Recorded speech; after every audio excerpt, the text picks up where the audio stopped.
ಇತ್ತೀಚಿನ ದಿನಗಳಲ್ಲಿ ಶುಂಠಿ ಬೆಳೆಯುವ ರೈತರಿಂದ ಬಂದಂಥ ಪ್ರಶ್ನೆಗಳು ಎಂದರೆ ಶುಂಠಿ ಬೆಳೆಯಲ್ಲಿ ರಸಗೊಬ್ಬರಗಳನ್ನು ಯಾವ ರೀತಿ ನಾವು ಯಾವ ಸಮಯದಲ್ಲಿ ವೈಜ್ಞಾನಿಕವಾಗಿ ಕೊಡಬೇಕಂತ. ಯಾಕಂದರೆ ಹಲವಾರು ರೈತರು ಅವೈಜ್ಞಾನಿಕವಾಗಿ ರಸಗೊಬ್ಬರಗಳನ್ನು ಕೊಡ್ತಿದ್ದಾರೆ.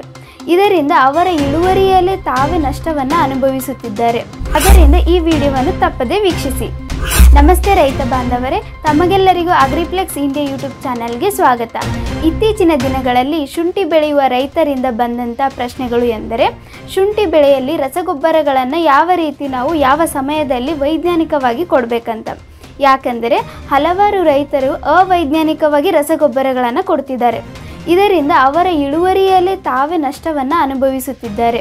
ಅದರಿಂದ ಈ ವಿಡಿಯೋದಲ್ಲಿ ರಸಗೊಬ್ಬರಗಳನ್ನು ವೈಜ್ಞಾನಿಕವಾಗಿ ಯಾವ ಹಂತದಲ್ಲಿ ಎಷ್ಟು ಪ್ರಮಾಣದಲ್ಲಿ ಕೊಡಬೇಕಂತ ಹೇಳ್ಕೊಡ್ತೀನಿ. ಅದರಿಂದ ಈ ವಿಡಿಯೋವನ್ನು ತಪ್ಪದೇ ವೀಕ್ಷಿಸಿ. ಮೊದಲನೇದಾಗಿ ಭೂಮಿ ಸಿದ್ಧತೆ ಸಮಯದಲ್ಲಿ ನೀವು ತಿಪ್ಪೆಗೊಬ್ಬರವನ್ನು ಮಣ್ಣಿಗೆ ಹಾಕೋದು ಅತಿ ಮುಖ್ಯವಾದ ಅಂಶವಾಗಿದೆ. ಆದರೆ ಕೆಲವೊಂದಷ್ಟು ರೈತರಿಗೆ ತಿಪ್ಪೆಗೊಬ್ಬರ ಸಿಗುತ್ತಿಲ್ಲ. ಅದರಿಂದಾಗಿ ನಮ್ಮಲ್ಲಿ ಮಲ್ಟಿಪ್ಲೆಕ್ಸ್ ಅನ್ನಪೂರ್ಣ ಅಥವಾ ಅನ್ಶುಲ್ ಕಾಂಪ್ಯಾಕ್ಟ್ ಎಂಬ ಗೊಬ್ಬರದಿಂದ ದೊರಕುತ್ತದೆ. ಈ ಗೊಬ್ಬರದಲ್ಲಿ ತಿಪ್ಪೆಗೊಬ್ಬರ ಮತ್ತು ಮಣ್ಣಿಗೆ ಬೇಕಾದಂಥ ಸೂಕ್ಷ್ಮಾಣು ಜೀವಿಗಳು ಮತ್ತು ಶಿಲೀಂಧ್ರನಾಶಕಗಳು ಇರುತ್ತದೆ. ಇದರಿಂದಾಗಿ ಇದನ್ನು ನೀವು ಯೂಸ್ ಮಾಡ್ಬೋದು. ಇದನ್ನು ಪ್ರತಿ ಎಕರೆಗೆ ನೀವು 300 kg ಅಂತೆ ಮಣ್ಣಿಗೆ ಸೇರಿಸಬೇಕು. ಇದರ ಜೊತೆಗೆ ನಿಸರ್ಗ 4 kg, ನಲ್ಪಾಕ್ 5 kg, ಬಯೋಜೋಡಿ 2 kg ಮತ್ತು ಸೇಫ್ ರೂಟ್ 4 kg ಅಂತೆ ಅನ್ನಪೂರ್ಣ ಜೊತೆಗೆ ಮಿಕ್ಸ್ ಮಾಡಿ ಕೊಡಬೇಕು. ತದನಂತರ ಬೀಜ ಬಿತ್ತುವ ಹಂತದಲ್ಲಿ DAP 1 bag, ammonium sulphate 1 bag, Samruddhi 1 bag, ಅದರ ಜೊತೆಗೆ ಇಂಡೋಲೈಸರ್ 6 kg ಅಂತೆ ಪ್ರತಿ ಎಕರೆಗೆ ನೀವು ಕೊಡಬೇಕು. ಇಂಡೋಲೈಸರ್ ಯಾಕೆ ಯೂಸ್ ಮಾಡಬೇಕು ಅಂದರೆ ಅದರಲ್ಲಿ ಸೀವೀಡ್ ಎಕ್ಸ್ಟ್ರಾಕ್ಟ್ ಮತ್ತು ಹ್ಯೂಮಿಕ್ ಆ್ಯಸಿಡ್, ಅಮೋನೋ ಆ್ಯಸಿಡ್ ಅಂತ ಗ್ರೋತ್ ರೆಗ್ಯುಲೇಟರ್ ಇರುವುದರಿಂದ ಬಳಸಬೇಕು. ಅದಾದ ಮೇಲೆ 55 ಅಥವಾ 60 ದಿನಗಳ ನಂತರ SSP 2 bag, urea 1 bag, MOP 1 bag, zinc high 10 kg ಮತ್ತು ಫೋರೇಟ್ 5 kg ಅಂತೆ ಕೊಡಬೇಕು.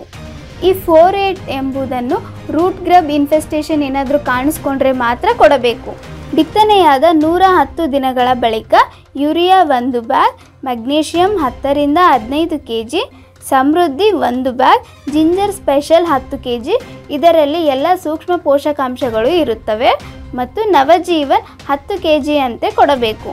ಅದಾದ ನಂತರ 150 ದಿನಗಳ ನಂತರ 10, 26, 26 1 ಬ್ಯಾಗ್ನಂತೆ MOP 1 ಬ್ಯಾಗ್, ಮಲ್ಟಿನಾಲ್ 10 kg, ಫರ್ಟಿಸಲ್ಫ್ 10 kg, ಮ್ಯಾಗ್ನೀಷಿಯಂ ಸಲ್ಫೇಟ್ 15 kg ಮತ್ತು ಇನ್ನೂ ರೂಟ್ ಗ್ರಬ್ ಇನ್ಫೆಸ್ಟೇಷನ್ ಕಂಡು ಬಂದರೆ ಫೋರೇಟ್ ಅದರ ಜೊತೆಗೆ 5 kg ಅಂತೆ ಕೊಡಬೇಕು.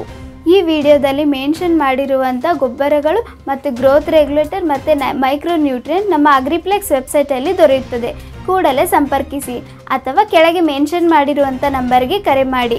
ರೈತರೇ, ಹೆಚ್ಚಿನ ಮಾಹಿತಿಗಾಗಿ ನೀವು ಕೆಳಗೆ ಮೆನ್ಷನ್ ಮಾಡಿರುವಂಥ ನಂಬರ್ಗೆ ಕರೆ ಮಾಡಿ ಕೂಡ ಸಂಪರ್ಕಿಸಬಹುದು.